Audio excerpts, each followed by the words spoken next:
All right, guys, we're gonna go over a couple different mount finishes, specifically using the S mount.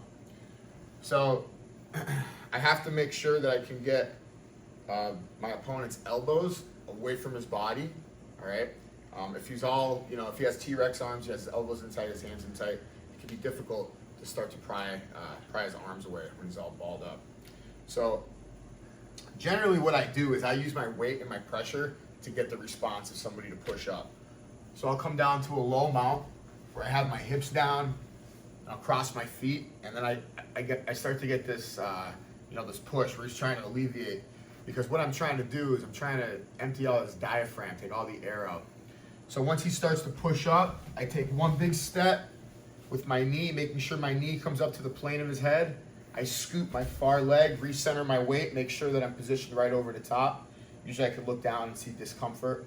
Now I'm gonna look to start finishing arm bars and shoulder locks.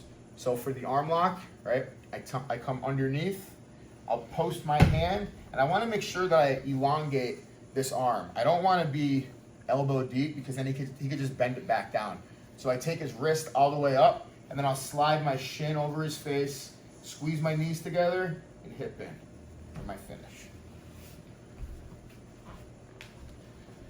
So I start getting real heavy, I split my hips down, he starts to come up, I'm gonna take one big step on my right leg, it comes right up to the plane of his head, I scoop my far leg, I reposition my weight so I'm centered right over the top of him, I isolate the arm with his hand by my collarbone, and now I lower my level. The higher I am up, the easier it's gonna be for him to bridge and escape.